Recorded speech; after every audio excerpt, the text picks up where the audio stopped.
Here comes the artist himself, John Valverde.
The cultural level in Nevada City, and that I shouldn't tell you people that there are no bathrooms in this building.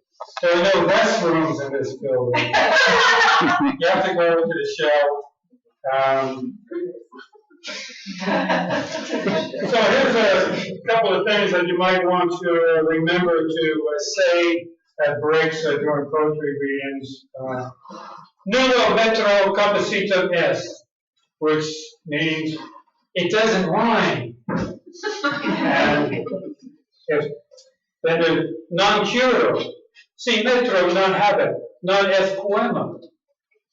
I don't care. If it doesn't rhyme, it isn't a poem. So for a fellow who does rhyme and doesn't rhyme, and John has some tapes for sale back there on the table. Let's hear it for John Barbato.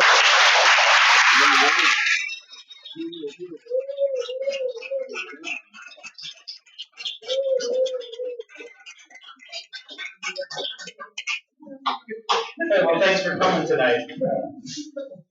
So, by the time I was 18 years old, I had read everything I could find by Jack Kerouac and Allen Ginsberg, Lawrence Ferlinghetti, Diane de Prima, and I was ready to hit the road and look for adventure and ecstasy and religious visions. You know, I felt like Don Quixote going out to find the windmills to fight. And what this show tonight is some of the visions and things I found on the road. This first poem I wrote when I was 18 years old after I left Seattle and ended up in Huntington, West Virginia. A few months later, I was working on a hot dog stand as a car hop. Back in 1964 in West Virginia, that was men's work. And they paid me $3 a night plus tips. And if you really hustled, you got another $3 or $4. And a free, French fries, you name it. And we'd have these philosophical discussions there at the car hop place. And this is a poem that came from that called Funny Farm Blues. I don't know nothing about art, but I know what I like. The fat, cracked lips surrounded by salt and pepper stubble belched at me one dead gray day. The one to be a philosophic leaf all time that got hung up on mediocrity and didn't quite make it. I have nothing against the Afro-American, he said, as he patted one well-manicured sequin fingernailed hand tenderly on the black Tom's thigh. And then I ran out into the street and began urinating on innocent cab drivers' tires.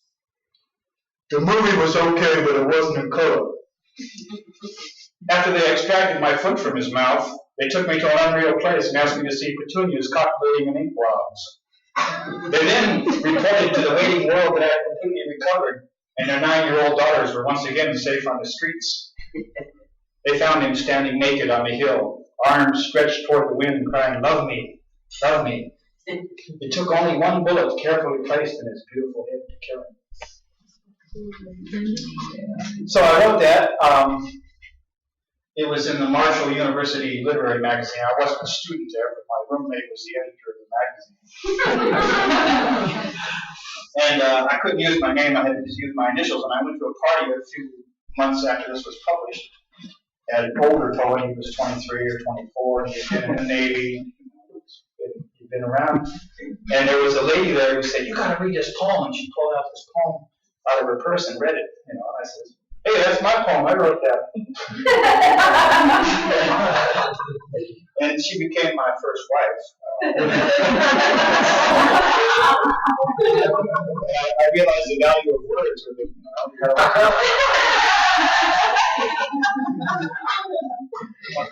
So then in September of '65, Lyndon Johnson escalated the war and drafted 50,000 people. It was the first big draft of the Vietnam thing. And I got drafted, and I was at Fort Ord. And this was an ex-girlfriend of mine wrote and says that she was going to leave Huntington and go off to the big city of South Bend, Indiana, and go to school. And she was afraid to go out into the world. So I wrote this little poem for her. Pictures of a dead baby. A warty Italian immigrant. Tired factory workers carrying banana peels home into lunch buckets. Disillusioned, newlywed high school girls wearing faded Sears and Roebuck sweaters. Little girls on Carmel Beach, happily playing with the waves of God. Unemployed Jippo loggers chewing Copenhagen. One-legged pedantic misfits demanding understanding. Cold prostitutes mouthing tape-recorded love. Pipe and slippers executive bouncing grandchildren on Harris tweed trousers. Retired Norwegian barber quietly trolling on Lake Sammamish. Humanity, remember? Look at it. Laugh at it. Cry about it. Dig it. Put it down. Put it on. Scream. Curse. Philosophize. Criticize. Sermonize it. Take every face you've seen and multiply it by 70. Hire a banquet hall as big as the sky. Invite all the faces. Embrace and hold hands with them. Cry with them over their sorrows. Laugh with them because they're still alive. Put on cap and gown. Put on cap and bells and amuse them. Put on scholar's gown and amaze them. Put on beggar's rags and steal from them. Sit down, rest, become a face, relax, sleep, get up, hire a hall. A banquet hall as big as the sky. Humanity, Linda, accept it. Humanity. Dig it, Linda. Worship it.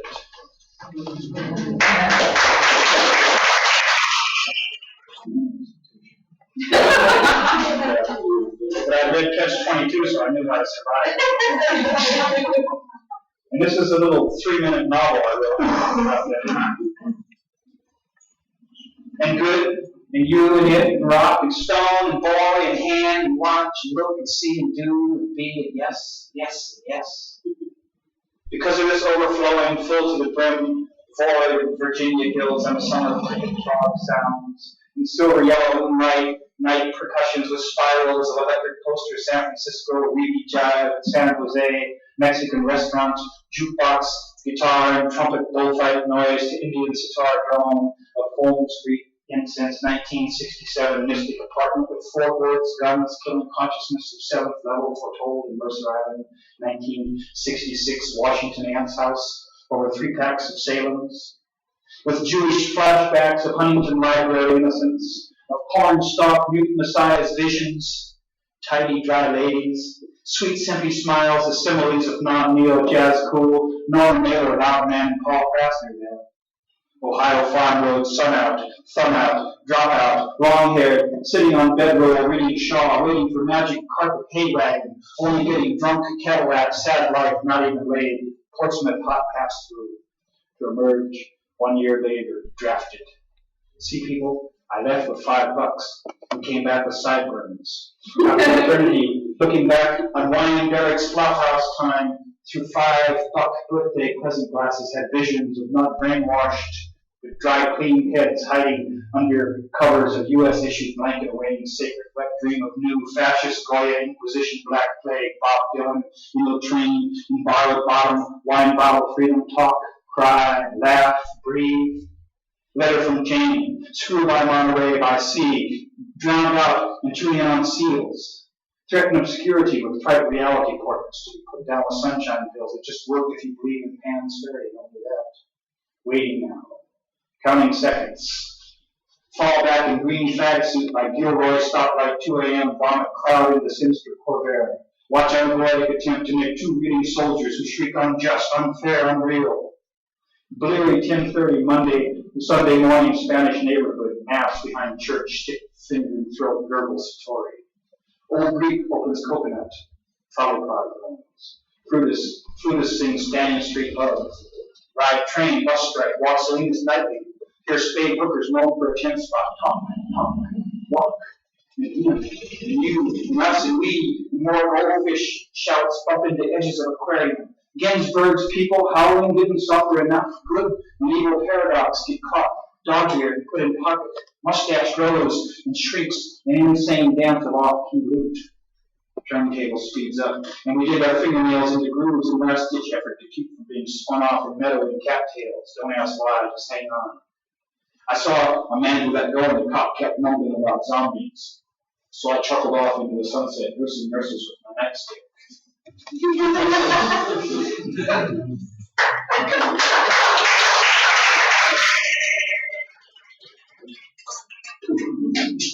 So then I got out of the Army, fled immediately to San Francisco, hung out on Haight Street, lived third growing down by the Bay Bridge. And I had this dream, and I wrote this poem that was published in the Sausalito Belvedere Gazette, the Sutter's Bourgeoisie Gazette. And it got sent all over the world. I got letters from France, Venezuela, and everything, so that's pretty cool. And they did a picture of the drawbridge. It's called Third Street Love Song. So the little one died today, he said, as we walked down to where the ships were huddled, down past the drawbridge, down where we threw rocks in the blue-black canal, and giant ships, freighters, moaned and pulled on the ropes tied to the piers, tugged and moaned and tried to talk the land into following out into the bay, tried to reason softly, moaning and calling, come, come, break free, come. And the land held. And the little girl was only 3. Her ship, but her eyes clouded over, and she died. Then I got out of San Francisco, ended up on the Yuba River. I thought the apocalypse was coming, so I wanted to go out and hang out in the river, and watch it happen. It hasn't happened yet, so I don't know. North Fork River Expanded Haiku number 3. This mountain river light, your lips touching my forehead. This song-filled tree, each bird laughing the name of his god. This spring-born leaf gently rocking newly washed clouds.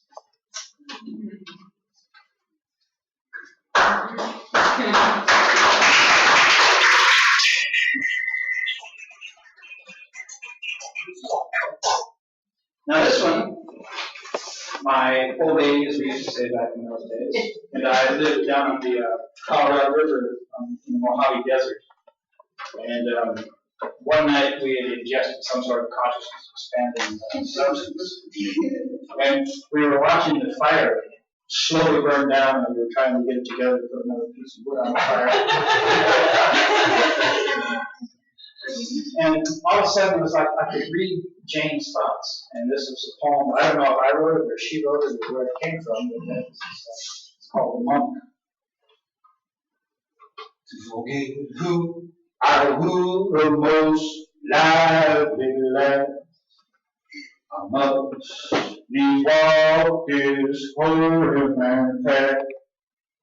I followed my love to the garden one day. At a golden hook, I did see her pray. I soon began that sailor to dance. And he spied me, was a fate or chance. He stared me up, he stared me around, but as good as I did soon stare down. Boom, boom, boom, boom. And I, in my pride, went to claim my prize. My lover said to me with no sorrowful eyes, wasn't me that you won with righteous chivalry. So keep now your pride, it's no shortness for me.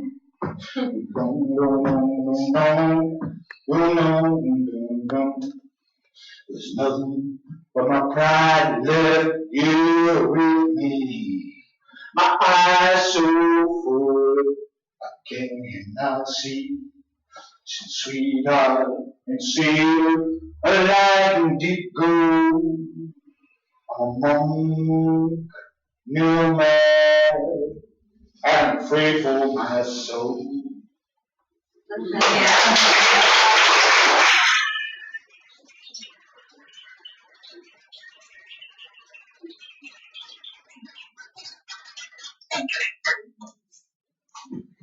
Okay, so living on the Yuba River, early 70s.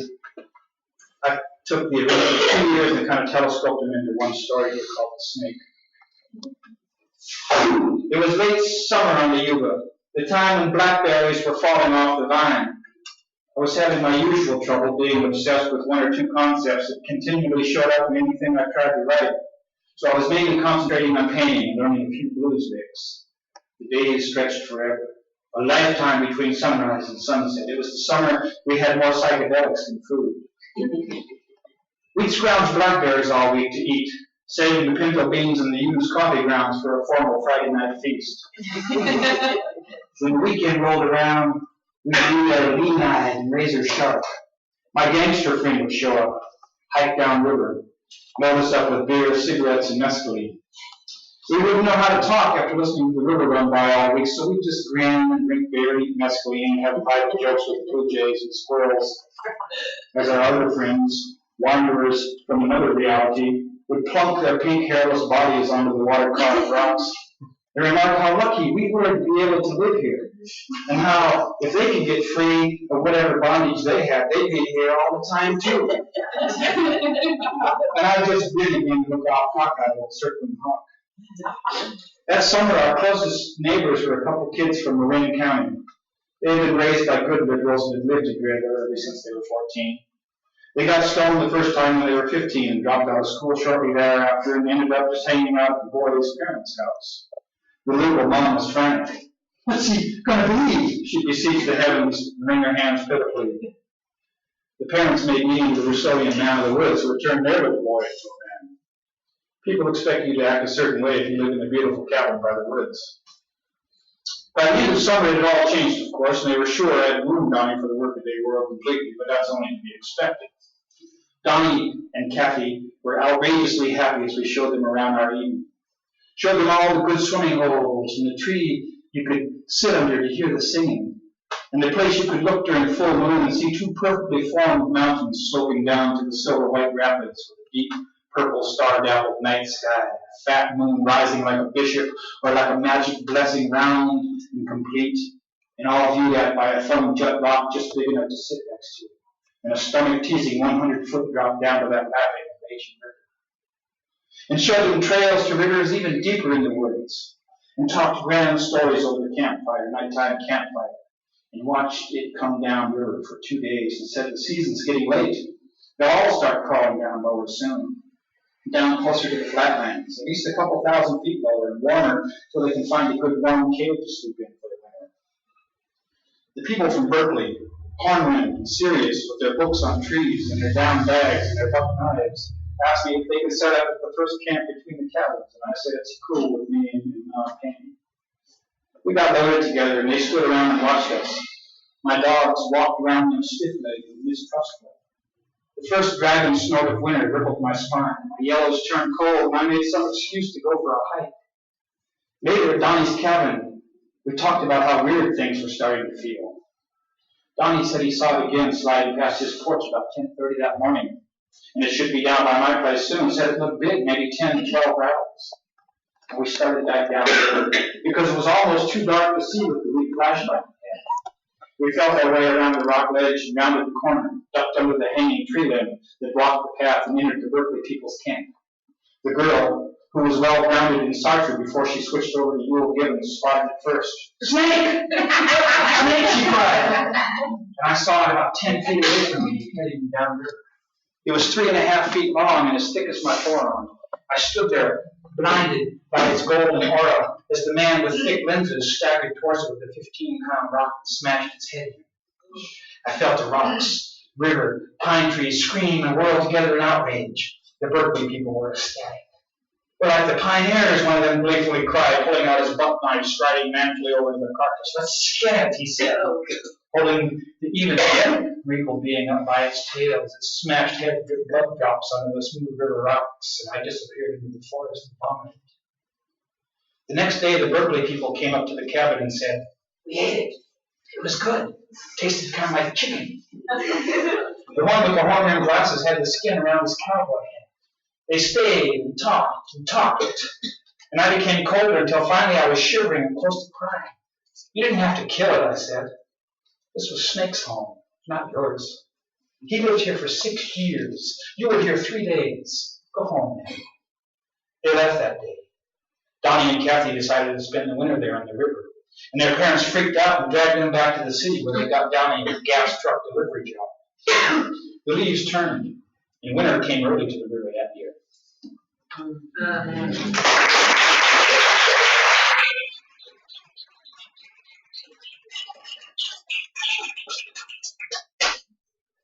Okay, we're up to 1975. That's when I met Martha. And the poem I wrote for her. "You're a goddess shining golden in my dreams. Your eyes, blue stars. Your laughing ocean-like love, a sweet nighttime ride. Your long singing body, a shelter, a journey, paths through the gravity-fed misery. Cool, delicate fingers touching my face. Legs wrapped around hips, lips kissing nipples. My religion is love, my temple. You."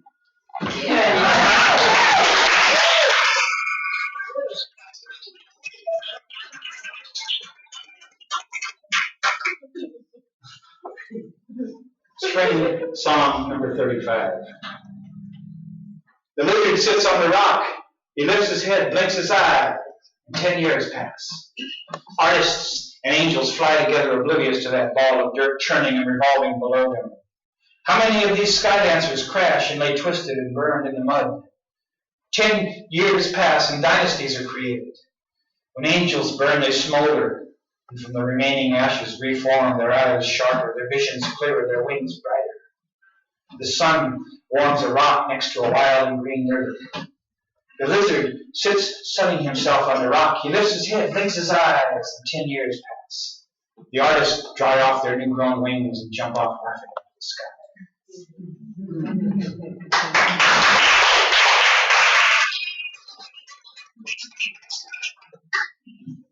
Okay, now we're getting into the kid years, the little kid years. We're not so little anymore. What sounds better, a duplex near the park or a house next to 8th? I knew I deserved it. I've been laughing at just this exact situation all my life.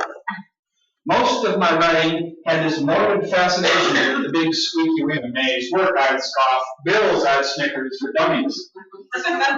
Now, like a little boy playing with a dangerous snake on a short stick barefoot, I didn't get it. I shouldn't have been so preoccupied with it. I should have just let it be. How much is the house? Only $340 a month for a 3-bedroom, 1 bath. $340 a month. I was thinking a cage you could live in free. But 8 is the busiest street in town. Yep, that's why it's so cheap. Cheap, I thought, is relative. In fact, me being broke makes cheap a close neighbor and friend. So we decided to drive out and look at the duplex in the park. On the way out, we talked about the state of the world. El Salvador, Rancho Seco, food stamps, lipids, charismatic Bible pounders, Atlanta, and UFOs. Jing Jing lifted his retaining bar and started jumping all over Ryder and Pasquale's lap in the back seat. Yeah! Jing Jing yelled, throwing himself towards Pasquale. Hey, wait a minute, Pasquale said, catching Jing Jing mid-flight, laughing, getting ready to throw him at Ryder. Marta reached over the seat and shook a fist at the kids. That's enough. Just knock that shit off right now. We went back to conversing like normal, rational adults. When a shriek of abandonment issued from the back seat, and I put on my incredulously outraged voice and said, "What is the matter back there?" Can't you kids understand simple English? Jing Jing shook his head no. I'm trying to drive and watch out, one time. I stepped on the brakes and slowed down while the Fleetwood in front of me made its turn. See, I said, to the rear reflections of 6 innocent little eyes. Come on, you guys, etc., etc. We're sorry, Dad. Just lighten up and give us some space, or else I'll rumple your head a little. Turn here, Dave. We wheeled by the duplex and it reminded me of where I spent my time in the Army. Only instead of shit green, the color was dust bowl brown. How much for this place? $375. Marta put a little check mark beside his address on her list, and we went over to Mariposa Street to pick up the goat's milk. Marta's 5 months pregnant and has the most beautiful blue eyes I've ever seen. It still amazes me how well she can steer through life. Left to my own devices, I tend to go in ever smaller circles. She calls me a corkscrew, and she's my wine bottle, and I'm so glad.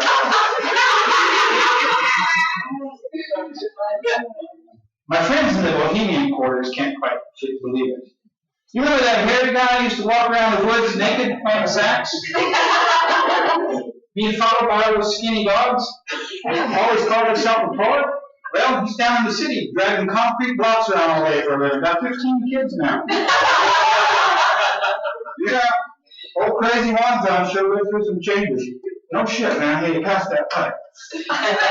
Well, babies, I guess it's time for my little moral or lesson in this piece. It's going to be the same thing I've been saying all along. The veil, life's illusions, the curtain that shimmers, the story in the seeker's water pitcher. It's the same place. The hut in the jungle, the cave in the desert, the mansion in Grass Valley, the crash pad, the hobo camp near Oxnard, the hobo camp near Yuma, next to the mission on the reservation, the car, the house in the woods, the ranch, the Arab hotels in the Tenderloin. It's all the same damn place. And what matters is the nurturing you can manifest. You make love, and you make love, and the flesh you create carries the most beautiful souls you can envision. And what appears to be servitude is liberation, just like all those shiftless, unemployed dogs used to mutter to one another down in the street corner. And it gets good after a while. And all you've got to worry about is all that other extraneous bullshit. That stuff like nuclear bombs, politicians, making next month's rent, keeping your various covers straight, not burning the soup, or getting the blocks too crooked under the mobile homes. All you've got to do is just relax, and the universe, will take care of itself all right.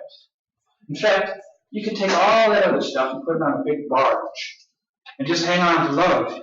And love will carry you anywhere you need to go, and that's about it. Just that, and I love you, and here's my mother's gift.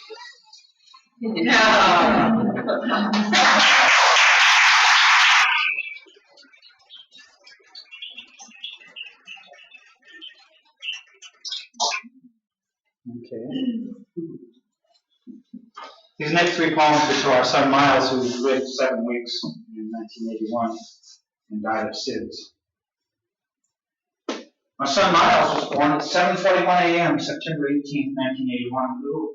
After 7, dilation was complete. And as Martha went into transition, we put on a morning light by Robbie Schenker on the record. They woke the other kids up, and they stood around all sleepy-eyed and awestruck. Martha moaned like she does when we're making love, and then she pushed Miles out. The sitar and toddler were pulsating together in the park, leading us into a beautiful dance of sunrise and birth. Miles stopped halfway out and hollered, "Hey!" and came flying out into my hands. I placed him on Martha's belly, and the whole room was filled with tears and sunlight and laughter. The sitar and drum spun and jumped and bounced us out wide-eyed into the brilliant September daylight. 8 days after my son's death. Last week, my little boy Miles died. And now his remains are in my top dresser drawer.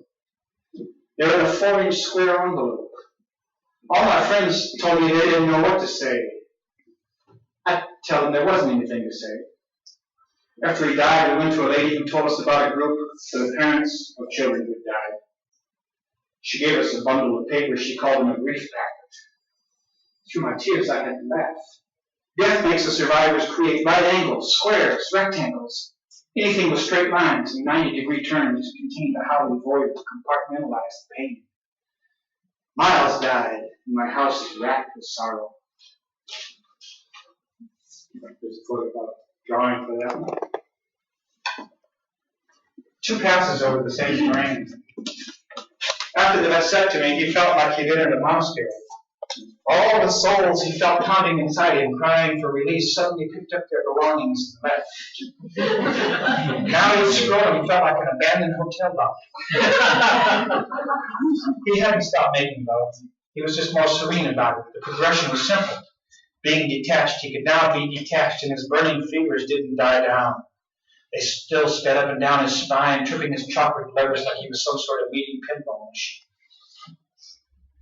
4 days after his vasectomy, when his newborn son died, when the sky's curtain was torn back, and all he could see was an insane, horribly grinning face laughing down at him, when he most stood to lose his reason, when he couldn't find reason for anything, when the most rational thing he could do was cry, his wife, the mother of his last child, his wings and warm crutch, took him to their teary bedroom and they made love.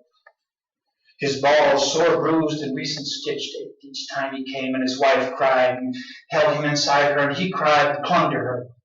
His little, ancient, newborn dead son hovered over their heads and gathered up all those homeless souls that were pouring out of his severed body. And his little boy led those released souls up through the ceiling like a laughing Pied Piper.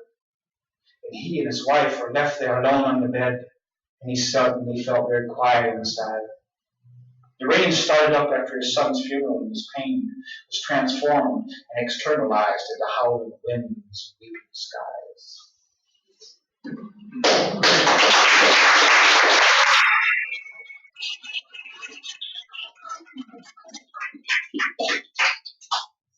Okay, this one was 1982. It was I just kind of kept track of what happened one day. And it's good to do that every once in a while. Full moon with tears in the green moon. 8:54 a.m. Youngest son comes in crying. He rebumped the same toe he bumped yesterday. 9:40 a.m. Mommy cries because Daddy spends all the money on pot. 9:45 a.m. Daddy cries inwardly because reality never lets up. 10:37 a.m. Youngest son cries because his friend, the writer's son who lives up the street, won't let him play with the toy turtle. 12:11 p.m. Mommy cries because the oldest son aggravates her past playing endurance. 12:13 p.m. Oldest son cries because he feels that Mommy has treated him unfairly. 12:14. The writer's son who lives up the street pokes youngest son with bow. Youngest son cries. 12:37. Youngest son cries because he isn't getting any Kool-Aid and his back hurts. 6:45. Youngest son cries because he has to eat his mashed potatoes before he can go play. 11:21 p.m. Daddy sits in front of typewriter crying. 11:26. The poem appears on the blank page. The tears fall on dreams and nurture desires. The dreams grow like flowers. The blossoms have faces, eyes, lips to touch, bodies to separate themselves with. All the glittery trappings of an unfolding future expanding into actualness. Our family lives in an exploding artichoke. We cartwheel slowly among the floating leaves, experiencing our dreams living us walking around the solid.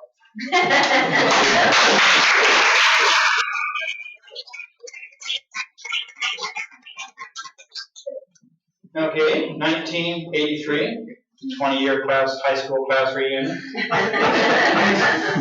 People said, "What do you do?" And I said, "I'm a poet." And they said, "Well, write us a poem for your reunion." Pictures of us all at the Pine Mountain Resort.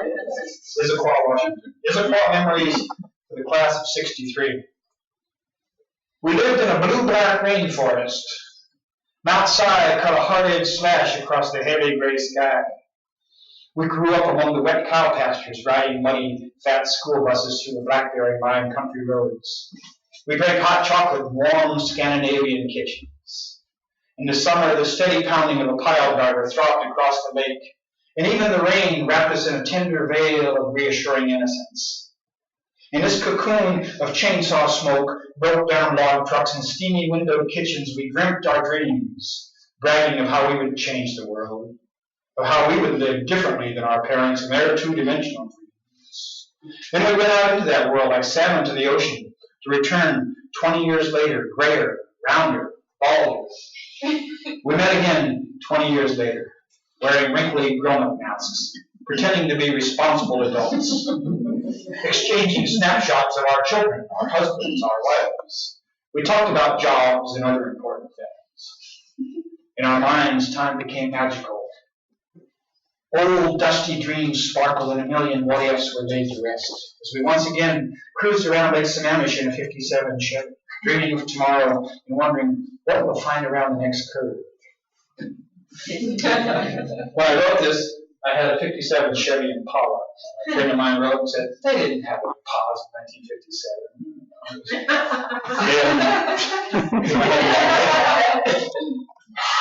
Okay, we're coming up into 1990. I remember keeping still. Spirit hovered behind me, whispering in my ear, "It's not here. There's more to find. You need to search further. Keep looking."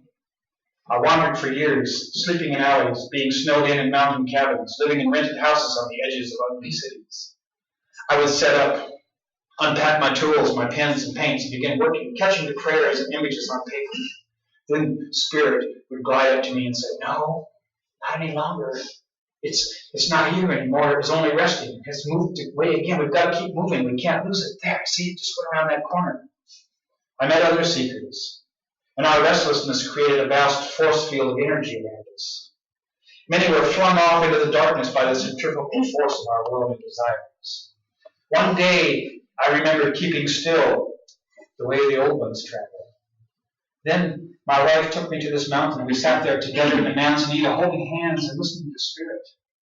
He sang with the bird's tongue and bee's wings. His voice swirled around the oak leaves, singing, "Here is where you can wait for your strength and your clarity to focus." We dug a warm cave for Spirit to live in.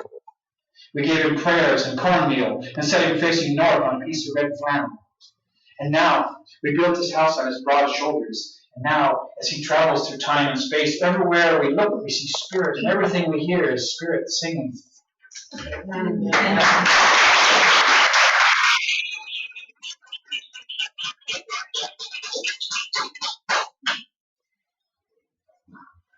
Golden Gate Visitation in 1990. The 80s were over, and my Birkenstocks worn out as I flapped across the marble floor like a homeless yuppie folk, cut off from therapy, left to fin in the soft-spoken museum afternoon sunlight for myself. I was in the age and art section, sketching a few dream figures from the Planet's guidebook, and had just gotten to Buddha when a black guard glanced over my shoulder at my drawings. "Taking notes," he said, looking over my shoulder. "Oh no, the artist at work, excuse me." He turned around and came back. "That's wonderful. I wish I had time to do that," he said. "Uh-huh," I said, jump-starting the left side of my brain, with a quick vowel consonant groupings. "Yeah, I just got married," he said, looking at me with soft brown eyes. "My pastor told me I got to take care of business first, then I can do the creative stuff later, know what I mean?" I know. I carefully modulated, testing the sounds. Then all the statues behind him began slowly swaying and moving their arms, and the guard turned into Buddha. His face, the same one I'd just been sketching. He talked some more about duty and art. Asked me what I did for money. I told him I kept the books for a rug merchant, but pretty soon I was going to make $20,000 a year writing and painting and performing my poetry. That's nice, he said again, holding out his hand. I'm Dennis. I'm John. All the statues, frozen in new positions, cocked their heads listening to us. Then he walked away and came back a few minutes later. Oh, John, toiling in Pharaoh field, he sang. You know that old gospel? By that time, I was busy again, shading a nipple, so all I could do was give an affirmative grunt.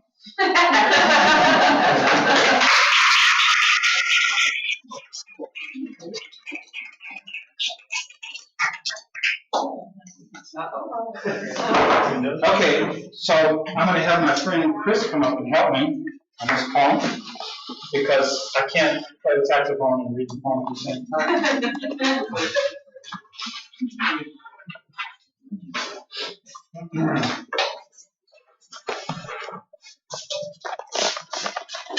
So I hope I can help.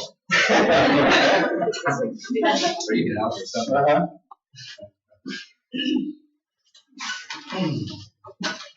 All right.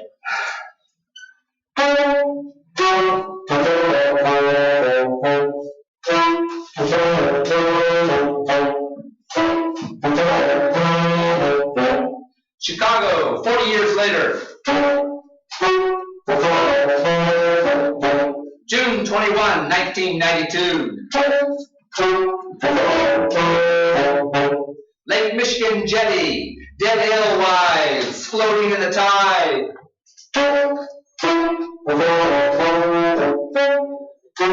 Waves crashed in at 2-second intervals. Wind pounds the trees, falling straight onto shore. Energy, heart, and steel girder.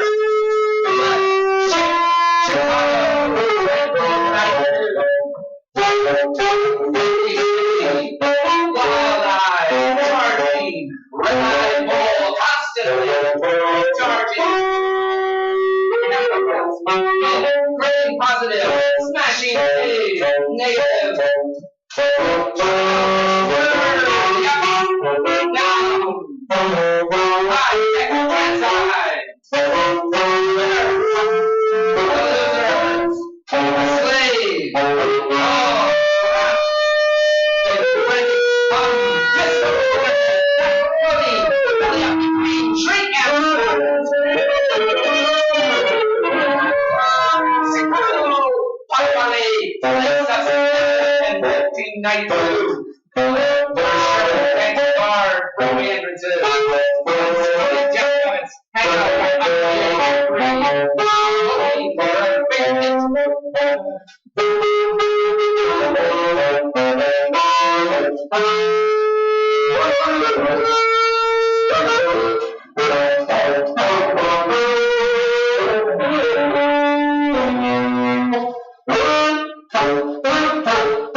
The wheezing god of desire fills the cracks with tears.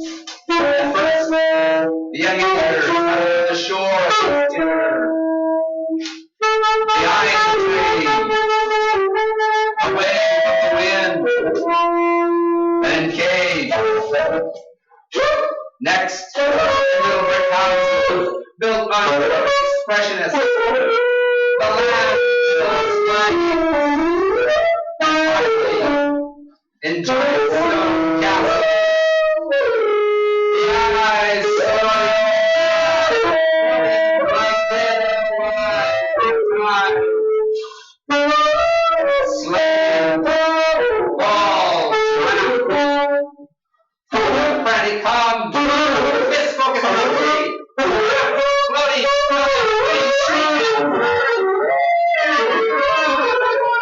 Chicago! Potawatomi! 1992! Tags guard the freeway entrances and surrounding jackrabbits hang out the passenger activity, hoping for a quick hit.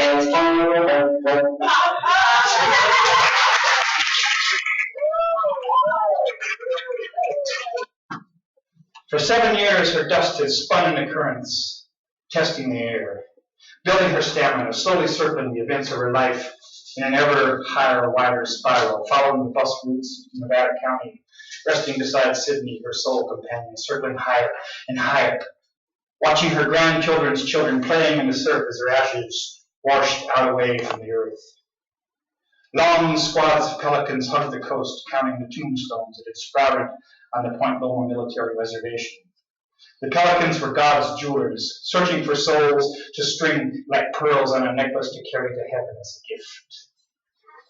And the singer, standing naked on the shore with his wife and daughter, watching the souls flying to heaven, heard their songs and sang one back. Let your soul scatter in the north wind, Granny Sue. Ride the hawk's eye, fly wide, harp player, and see your path clear, riding the tide's flow to God.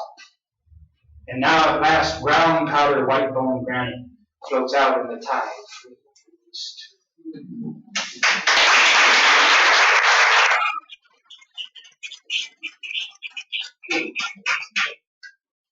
Okay, we're up to 1992. Blood Moon Monsoons. Blood Moon Monsoons. Our Earth's menstrual blood runs hot down her legs. Riding the blood-red river of love, together we touch and stroke and lick. Hurricanes pound our bodies. Boulders roil below in the rushing current. Our oceans smash against rock jetties, break into 20-foot-high walls of white foam, and jump up into the dark gray sky. Hawks circle above us, shrieking love, and tectonic plates shift in orgasmic release. My salty sperm pours onto your tangled delta and mixes with the red-hot flow of your ocean-bound river. Rain and tears and blood fall for a week. Then finally, you and I, each one inside the other, calm now, in the eye of the storm, slip back on our separate egos and rest up for the next deluge.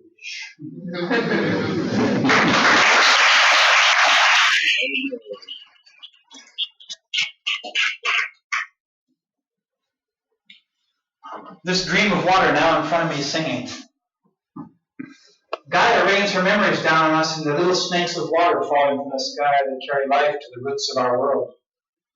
Then the snakes become the clouds, oceans, rivers, and creeks swimming through our dreams, creating our worlds, singing all the ancient songs. This dream of water now in front of me singing, this rock creek, this little rapid hitting small rocks, laughs and slithers down the draw through the oaks of Manzanita. This creek, gone dry last summer, now full to bursting. This gate to another world where my daughter's soul caught back up with me almost 20 years ago, this laughing snake, I carry your song in my heart. And because we're all poets, and our bodies are 98% memory and 750% joy, we spend our days singing these mad, splashing songs. I sing this prayer to Gaia as our ancestors' molecules dance in the bubbling rapids. Dance along the water's surface, flickering their forked tongues of memory in the air.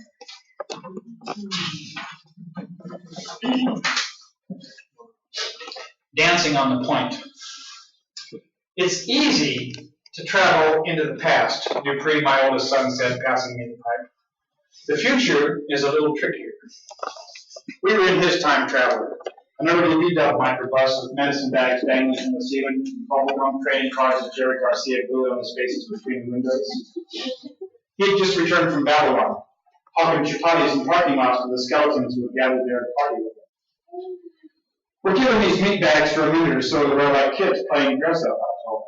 We try on different costumes and faces, do our little dances, and jump back out into the sky.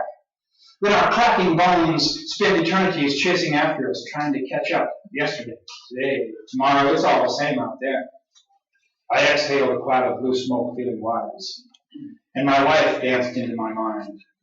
The flame of our love burns hotter each moment, covering the sides of reality like a delicate filigree of candle wax. And today, this second, as I scuttle across these keys, I've been with Martha 18 years.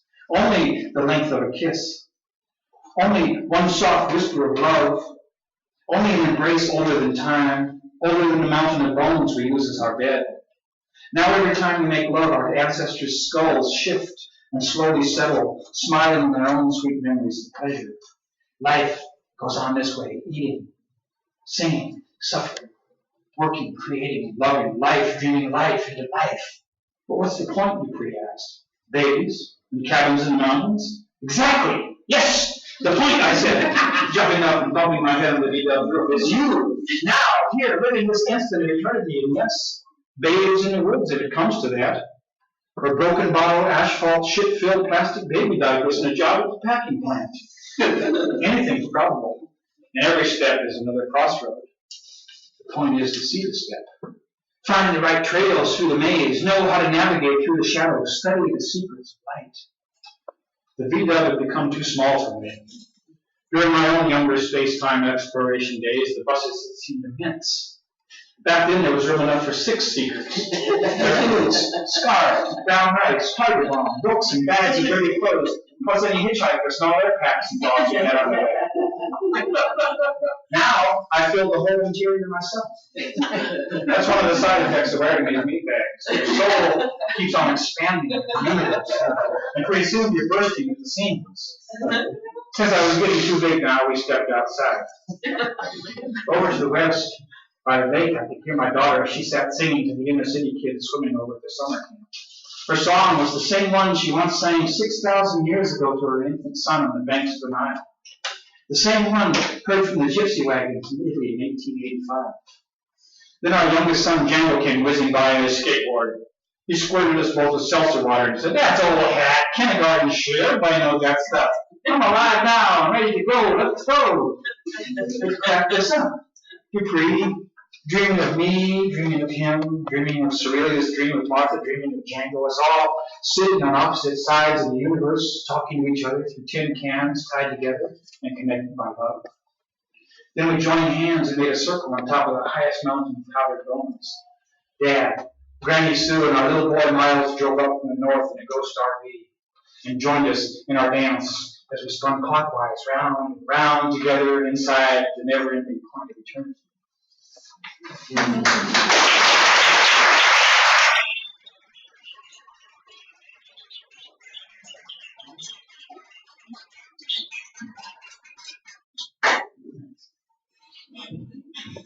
So my mom, after a long illness, died in November, and I wrote this for her the night I found out she had died.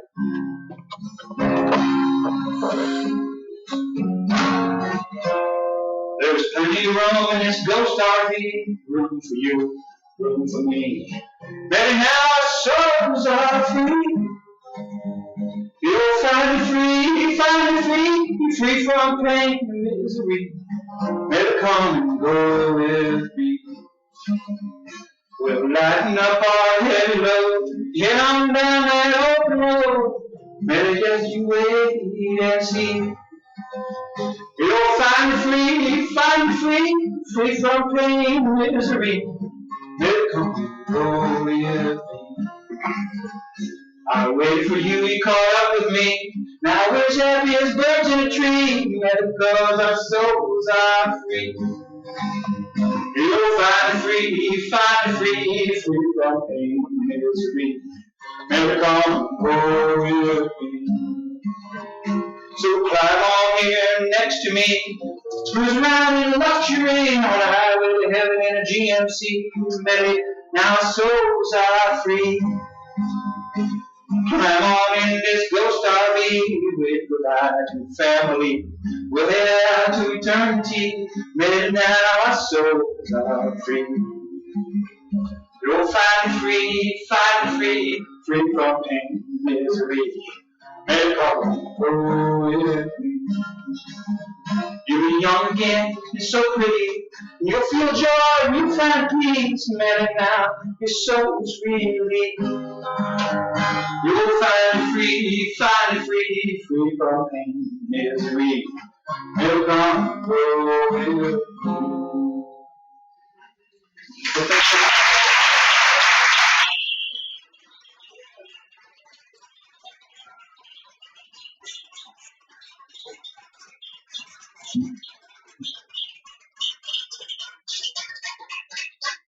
Thanks for coming tonight. We're in the present. There's some wine back there and lots of pretzels.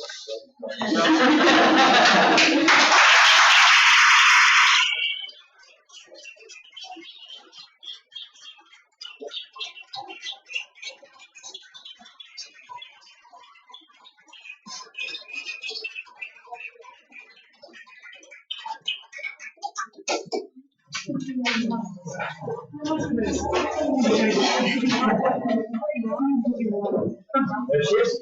She's here. Hell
yes.